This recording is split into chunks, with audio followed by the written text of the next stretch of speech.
The bottle was warm. Not from the basement air. The temperature was maybe 4 degrees Celsius, cold enough that Semyon Kachugin could see his breath when he exhaled. But warm from the chemical reaction happening inside the glass, phosphorus compounds beginning their slow dance toward combustion, even though the mixture was sealed and supposedly stable for another 6 hours, according to calculations that Kachugin had verified 3 times, but still wasn't completely certain about, because chemistry at this scale was different from chemistry in test tubes, and mistakes at this scale meant explosions that would vaporize everyone in the room. His hands were shaking. Yellow stains covered his fingers from years of working with phosphorus, stains that wouldn't wash off no matter how much soap he used, permanent markers of his chosen specialty.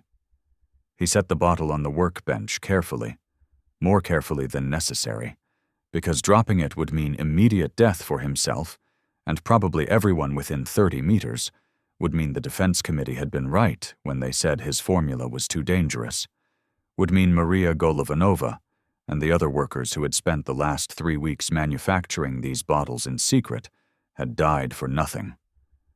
The concrete wall was vibrating. Artillery, not close enough to hit the building yet, but close enough that the sound came as a continuous low rumble rather than individual explosions, close enough that German 5th Panzer Division was probably within 50 kilometers of Moscow, based on the sound propagation calculations that Kachugin kept doing in his head, because doing calculations was how he stayed calm, when the alternative was accepting that the city was about to fall, and everyone he knew was probably going to die. The Defense Committee had banned his formula, had called it too unstable for military use, had ordered him to stop wasting resources on dangerous experiments. That was 6 weeks ago, and since then, 143 Soviet tanks had been destroyed in the defense of Moscow, while official Molotov cocktails splashed harmlessly off German armor. The bottle contained 600 milliliters of KS mixture, phosphorus suspended in carbon disulfide, with traces of white phosphorus and sulfur compounds that made the liquid cling to metal like tar, except tar didn't spontaneously ignite on contact with air, and this mixture did, which was the property that made it either revolutionary or suicidal, depending on whether you were throwing it at German tanks or manufacturing it in basement laboratories without proper ventilation systems.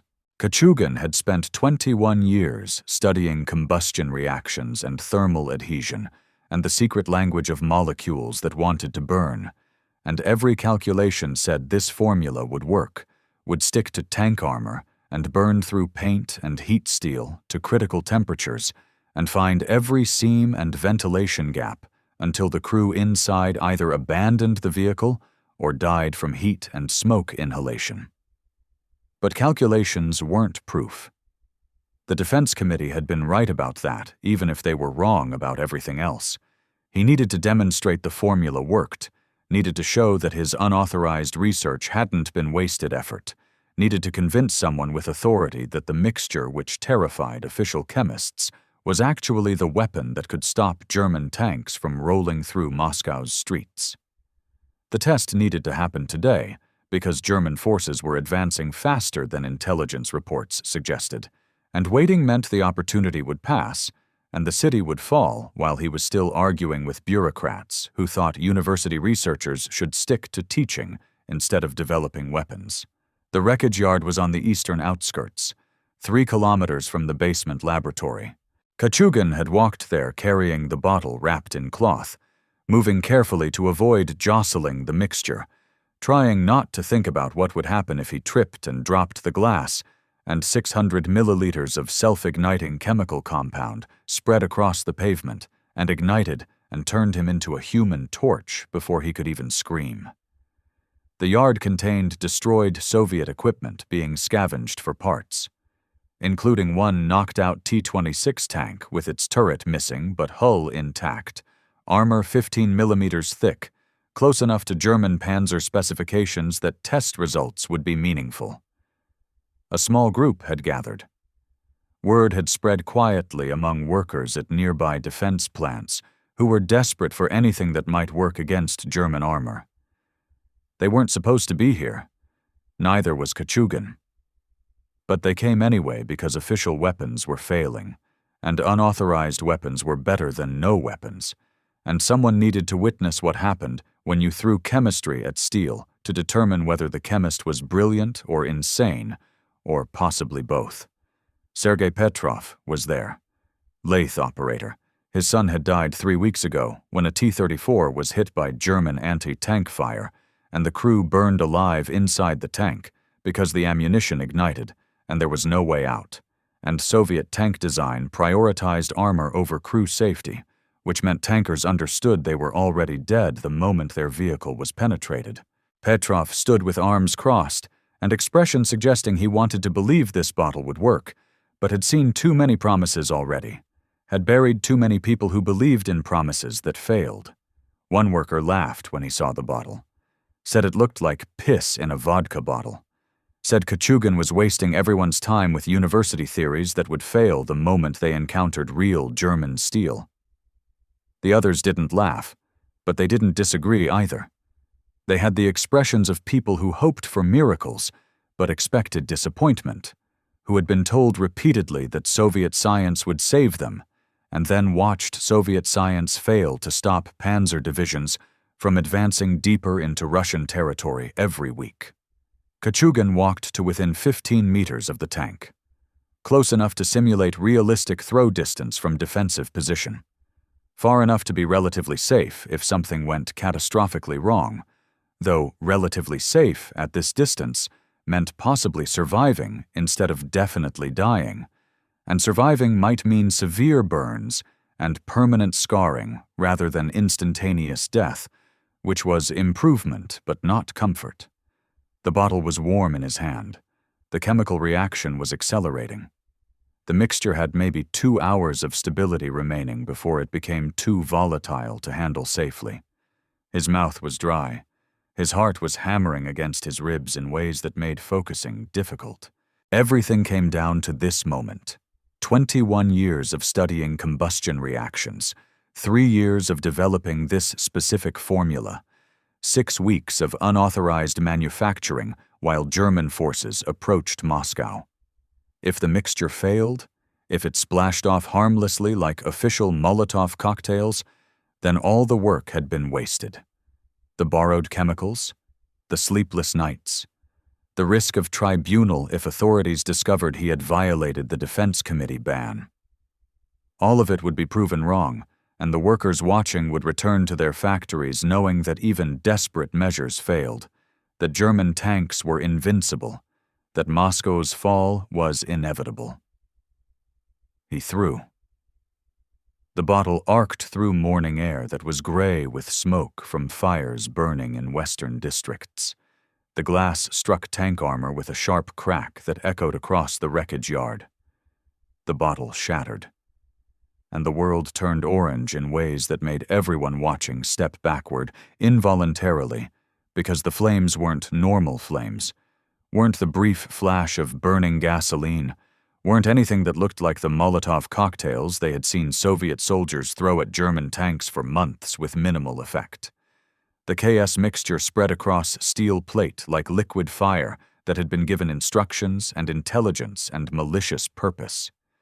The flames clung to metal. They didn't drip or run or behave like normal combustion that followed gravity and dissipated quickly. They stuck.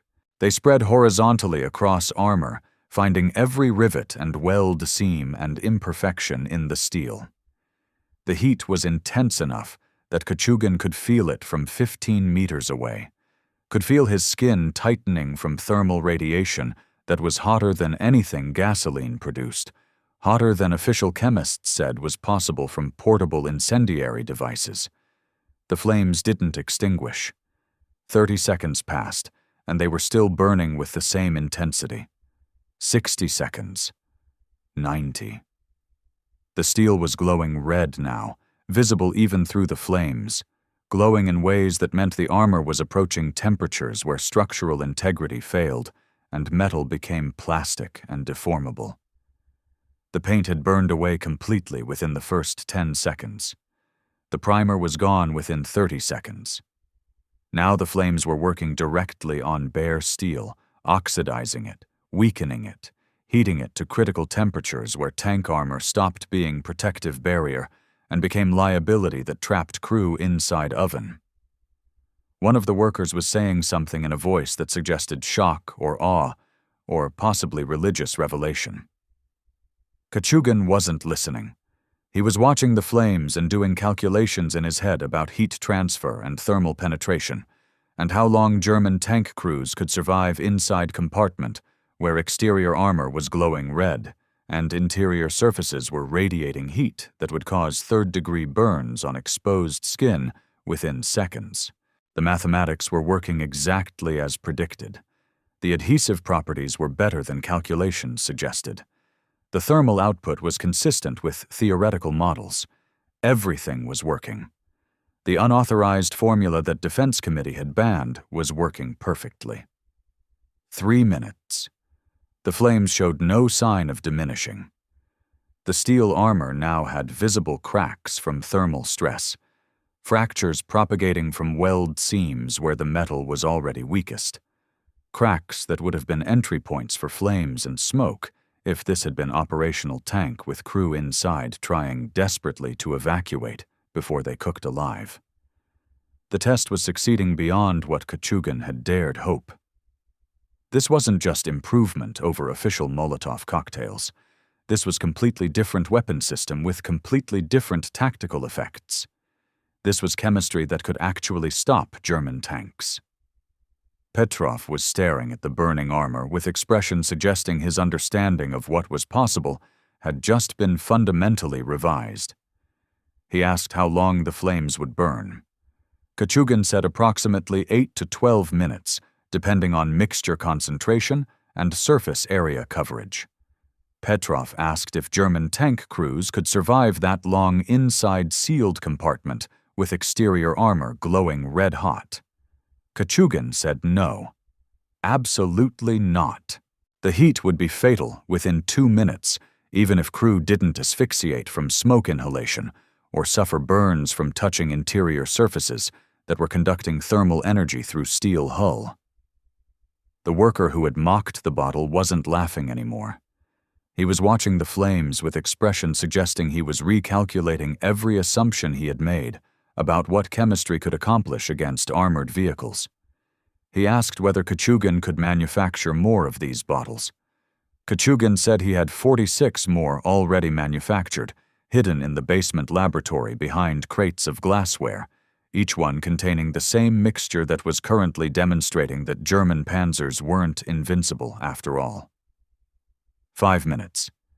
The flames were finally diminishing, but the damage was complete.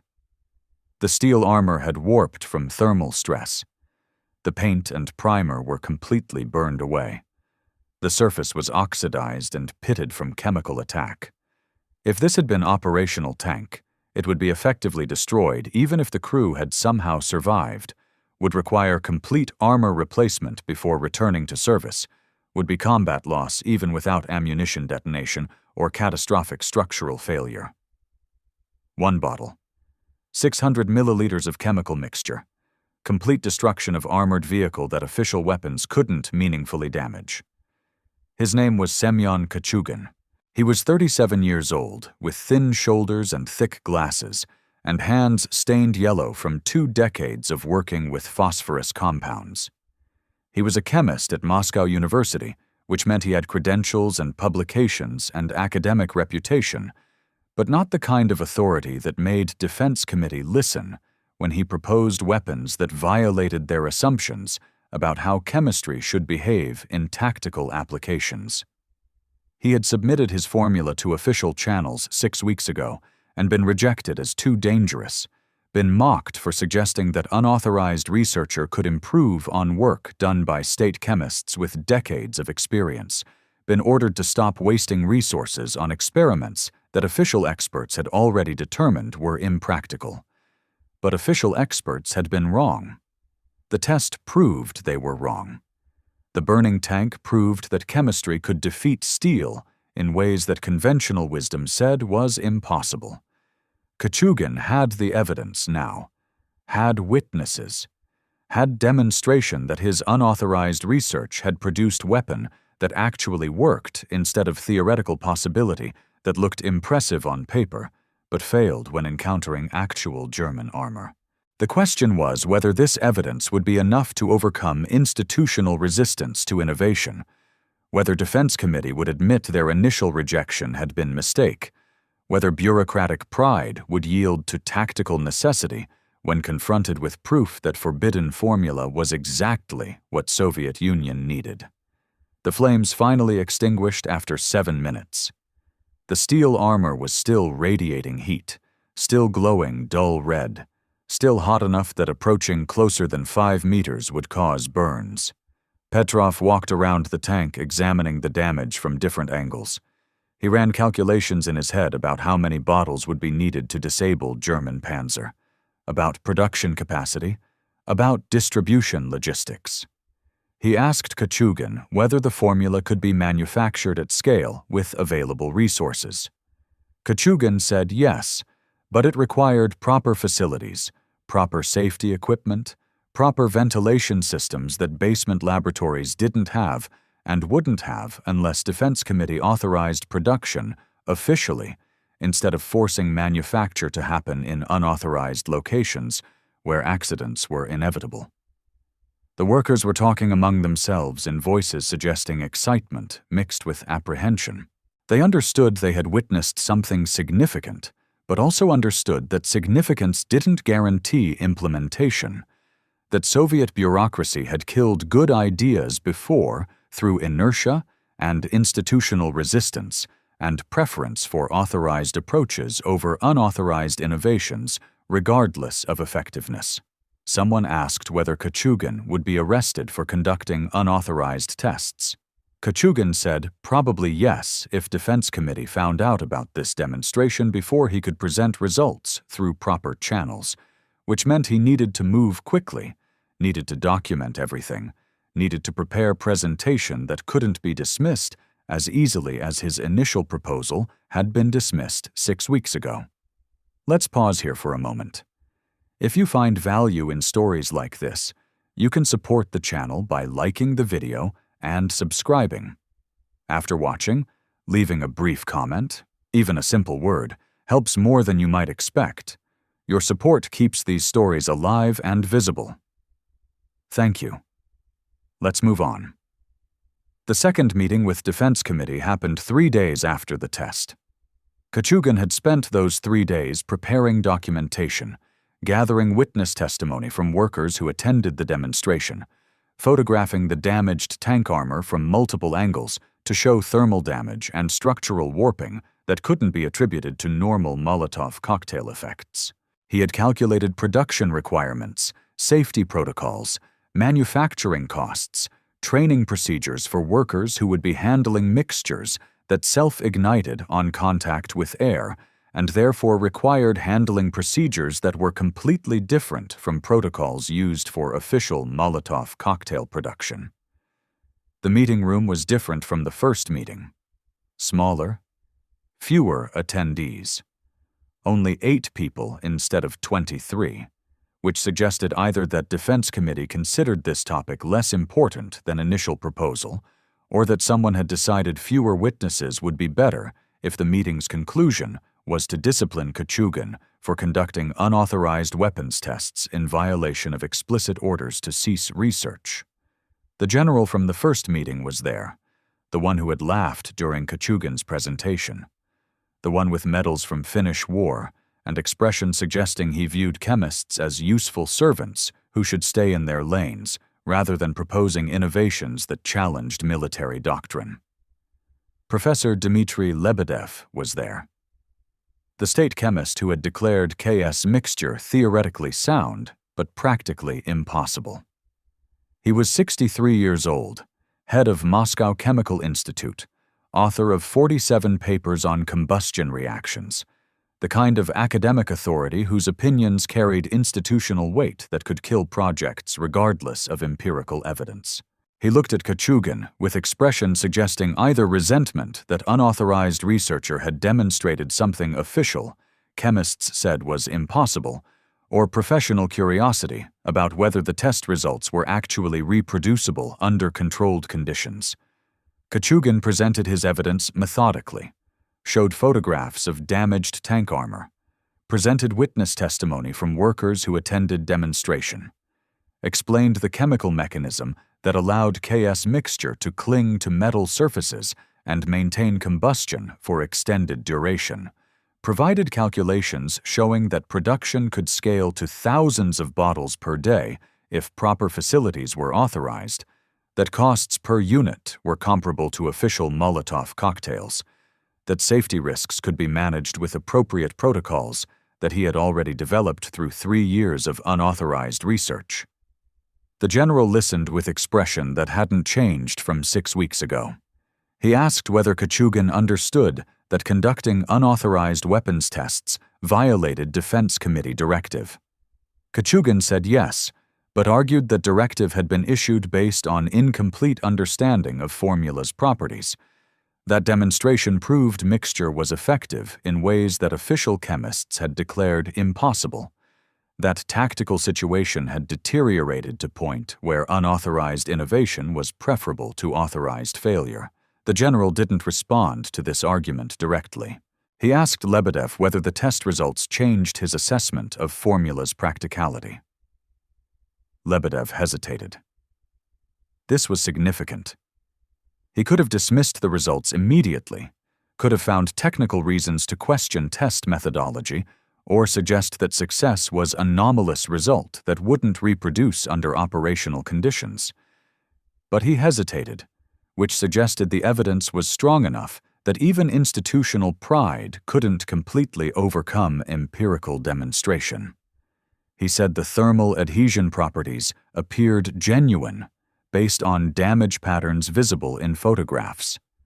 He said self-ignition mechanism seemed to work as Kachugin had originally described. He said production risks were still concerning, but perhaps manageable if proper safety protocols were implemented. This was not endorsement, but it wasn't rejection either. It was admission that unauthorized researcher had demonstrated something that official experts had declared impossible, wrapped in language careful enough to avoid explicit acknowledgement that initial assessment had been wrong. The general understood the implication. He asked whether other committee members had technical objections to authorizing limited production for field testing. Nobody objected explicitly. The institutional momentum had shifted just enough that outright rejection would require justification that couldn't be provided now that empirical evidence contradicted official assessment. Authorization was granted, not for full-scale production, but for limited manufacturing under controlled conditions with proper safety oversight. 500 bottles initially to be distributed for field testing against German armor. If results matched Kachugin's claims, production could expand. If results were disappointing or safety incidents occurred, authorization would be revoked, and Kachugin would face discipline for violating initial directive against conducting unauthorized research. This was compromise that satisfied nobody but allowed everyone to save face. Defense Committee could claim they were cautiously evaluating promising innovation, while Kachugin could proceed with manufacturing that would either vindicate his years of unauthorized work or prove that official chemists had been correct to ban formula initially. The facility was Factory 172, a converted textile plant on Moscow's eastern outskirts.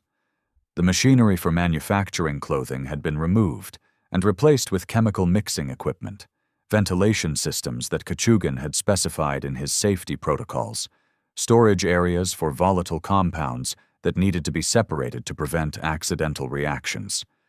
The workers were volunteers, mostly women because men were already conscripted for frontline service, people who understood that manufacturing self-igniting chemical mixtures was dangerous, but also understood that German tanks were approaching Moscow, and desperation made dangerous work acceptable. Maria Golovanova was the first worker to volunteer. She was 23 years old, chemistry student at Moscow University before war interrupted her studies. The kind of person who understood chemical hazards intellectually, but hadn't yet encountered them personally in ways that would make her appropriately cautious. Kachugin tried to explain the risks. That one mistake in mixing proportions could cause explosion, that spilled mixture would ignite instantly and couldn't be extinguished with water, that phosphorus burns caused injuries that were agonizing and often fatal. Maria listened politely and signed volunteer documentation anyway, said her brother was fighting outside Moscow and manufacturing bottles was how she could help him survive. Production began on October 19th. The process required precision that made mass production difficult. Carbon disulfide had to be measured exactly. Phosphorus compounds had to be added in specific sequence at specific temperatures. Sulfur additives had to be mixed gradually to prevent exothermic reactions that would raise mixture temperature above safe handling limits. Each step had protocols that Kachugin had developed through 3 years of trial and error. Protocols that workers needed to learn quickly because production quotas were measured in hundreds of bottles per day, and German forces were close enough that artillery could be heard continuously. The first accident happened on October 22nd. A worker whose name Kachugin never learned. Records from that period were incomplete, and many people worked under false identities to protect families from repercussions if unauthorized activities were discovered. Spilled approximately 200 milliliters of mixture while transferring it between containers. The liquid ignited instantly on contact with air. The worker tried to extinguish flames by smothering them with cloth, which was exactly wrong response because KS mixture burned through organic materials, and spreading burning cloth across workspace just distributed flames more widely. The worker suffered third-degree burns across 40% of body surface area. Died 18 hours later from shock and infection before medical treatment could be effective. Kachugin wrote incident report documenting what happened and what protocols needed revision to prevent recurrence. He submitted report to Defense Committee along with request for better safety equipment, better medical facilities, better training procedures. The response was acknowledgement of receipt.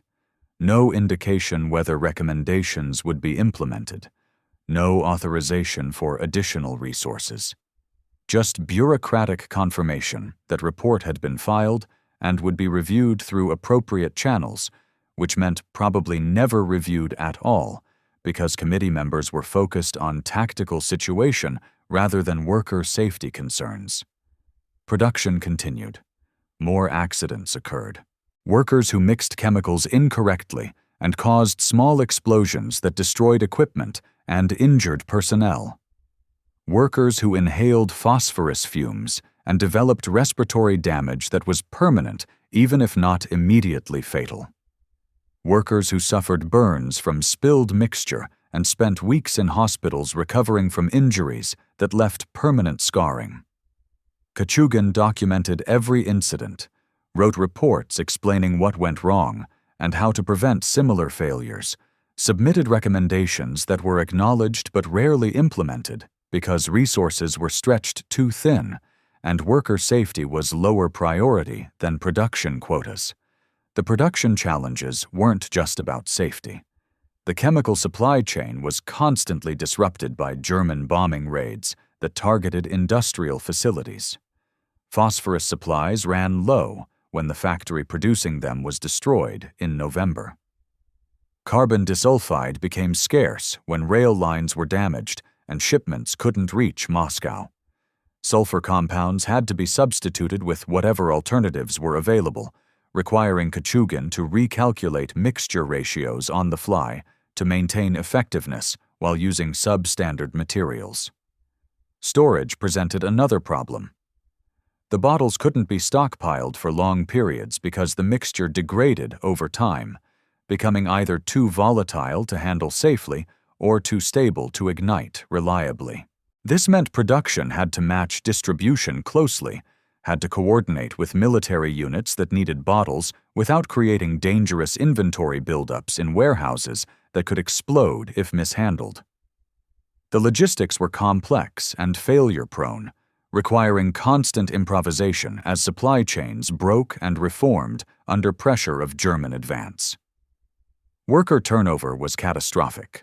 People died or became too injured to continue working. Replacements had to be trained quickly, often by workers who had only been manufacturing bottles for days themselves. Quality control suffered.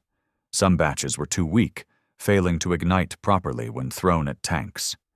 Other batches were too reactive, exploding prematurely and killing soldiers before they could throw them.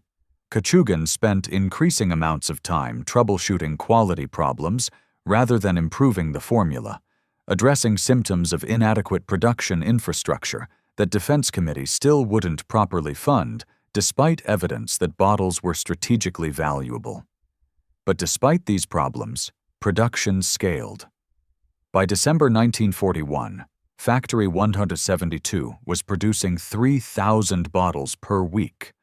Other facilities had been converted to manufacture the mixture using Kachugin's protocols, bringing total production to approximately 10,000 bottles per week across Moscow's industrial base. This was extraordinary scaling, considering that production had started from 2 months earlier, that workers were mostly untrained civilians learning dangerous chemical processes under time pressure, that supply chains were constantly disrupted by combat operations. Maria survived 3 months before phosphorus exposure caused respiratory failure that killed her slowly over 2 weeks, while Kachugin visited hospital daily and apologized for inventing formula that was killing people who volunteered to manufacture it. She died on January 7, 1942. Kachugin added her name to the notebook where he documented everyone who died because of his chemistry, a list that eventually contained 273 names, 273 people who wouldn't have died if Defense Committee had either properly resourced his production facility or rejected formula completely instead of authorizing just enough production to create dangerous working conditions without providing adequate safety infrastructure. But the bottles worked. Soviet soldiers threw them at German tanks and watched armor ignite with flames that clung and burned and didn't extinguish when crews tried desperately to smother them with dirt or blankets. Tank crews abandoned vehicles that were technically still functional because interior temperatures became unbearable from exterior armor, heated to glowing red by chemical fires. German tankers started calling the weapons "flaming death" in radio communications intercepted by Soviet intelligence, started hesitating before advancing into areas where they might encounter bottles, started modifying tactics to avoid close-range engagements where Molotov cocktails were effective. The tactical impact was measurable. German advance rates slowed in areas where KS mixture was deployed. Tank losses increased. Panzer divisions that had been advancing kilometers per day started measuring progress in meters. Moscow didn't fall. The defensive line held. Soviet forces counterattacked in December and pushed German forces back from the city's outskirts. Multiple factors contributed to Moscow's survival, but KS mixture was one of them. Was the weapon that made close-range tank defense actually possible, instead of symbolic gesture that accomplished nothing except killing soldiers who threw bottles that splashed harmlessly off armor? German intelligence captured bottles and analyzed the mixture, trying to determine composition so countermeasures could be developed. Their analysis reports described chemical compound that was theoretically impossible to manufacture at scale, that should have been too unstable for practical deployment, that represented Soviet desperation rather than Soviet innovation. German chemists were correct about desperation, but wrong about everything else. The mixture was being manufactured at scale despite instability, was being deployed effectively despite theoretical impossibility, was destroying German tanks despite expert assessment that such weapon couldn't exist, Allied intelligence received reports about new Soviet incendiary weapons through networks that weren't entirely reliable, but suggested something significant had changed in Moscow's defensive capabilities. British analysts requested samples through channels that shouldn't have existed, but did exist because war created strange cooperation between nations that were officially neutral toward each other. Americans received similar information through different networks and concluded independently that Soviets had developed improved Molotov cocktail design worth investigating, even though official Soviet documentation claimed all anti-tank weapons were state-developed by authorized researchers following approved protocols.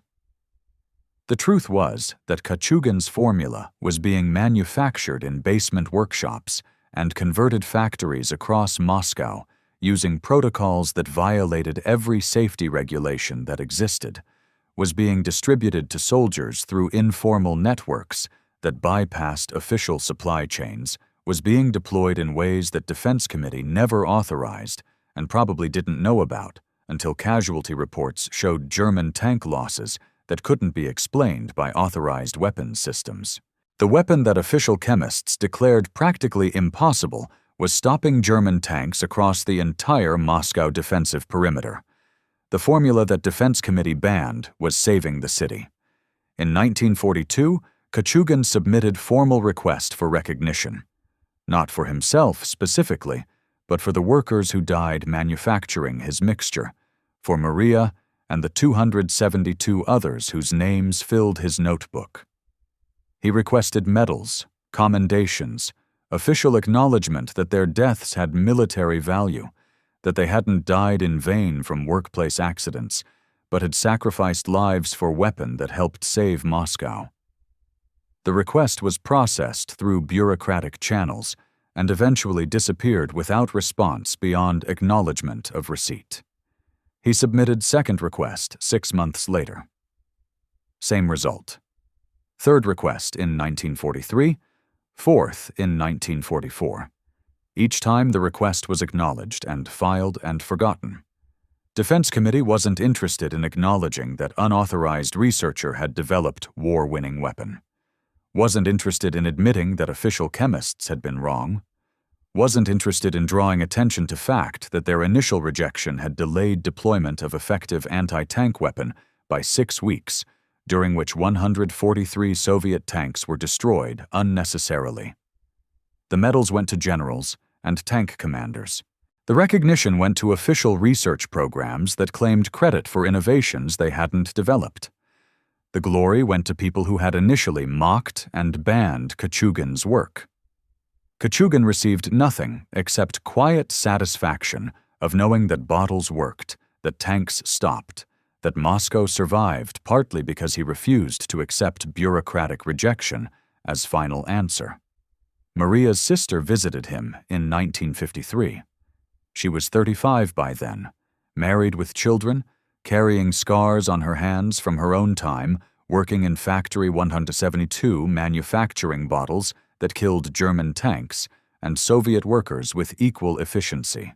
She asked why Defense Committee wouldn't acknowledge what they accomplished, why history credited state chemists for formula that Kachugin developed in unauthorized basement laboratory. Kachugin said acknowledging him meant admitting they were wrong, that official experts failed where unauthorized researcher succeeded, that bureaucratic system had nearly killed weapon that ended up being critically important to Moscow's defense. She said that was insane. Kachugin agreed, but said insanity was how bureaucracies operated, that institutional pride was stronger than truth, that admitting mistakes was harder than taking credit for innovations developed by people they initially rejected. She asked whether it bothered him that generals wore medals for victories won with his formula. He thought about the 273 names in his notebook, about Maria dying from phosphorus exposure, about German tank crews burning alive, about all the death his chemistry caused. He said no, it didn't bother him, because the bottles worked and tanks stopped, and Moscow survived, and that was enough. She left dissatisfied. She wanted justice, wanted recognition, wanted the world to know what they accomplished. She filed petitions for next 26 years, requesting official acknowledgement of Kachugin's contribution. Every petition was rejected. Kachugin didn't care. He had never wanted glory. He wanted to stop German tanks from reaching Moscow. He succeeded. That was enough. Official recognition never came during his lifetime. Soviet state kept his contribution classified, archives were sealed, documents were marked secret and filed in locations where historians wouldn't find them until Soviet Union collapsed, and military records were finally opened to researchers who discovered truth decades later. They found Kachugin's name, found documentation of unauthorized research, found casualty lists from Factory 172, found evidence that man who saved Moscow was never acknowledged by the system he saved, the man who developed formula that stopped German tanks, the chemist who worked in basements and back rooms, the engineer whose forbidden trick shocked Panzer Corps. He was mocked and banned. His workers died making his mixture. He never received recognition, never asked for medals, just wanted ventilation systems and proper safety equipment so workers would stop dying. The bottles worked. That was what mattered. Semyon Kachugin died in 1979. His obituary mentioned contributions to industrial chemistry, didn't mention the war, didn't mention the bottles, didn't mention that he developed weapon that destroyed thousands of German tanks. But soldiers who fought at Moscow remembered. Workers who manufactured mixture remembered. German tank crews who survived remembered the clinging fire that turned steel machines into ovens. They remembered the forbidden blade, the illegal trick, the basement chemist who refused to accept defeat, who worked when told to stop, who created when told to destroy research, the man they mocked, the weapon they banned, the trick that shocked the world. History forgot his name, but his chemistry burned across half of Europe. Every Soviet soldier who threw those bottles, who watched German tank erupt in flames that wouldn't extinguish, was using Kachugin's forbidden formula. The generals got medals. Politicians got glory.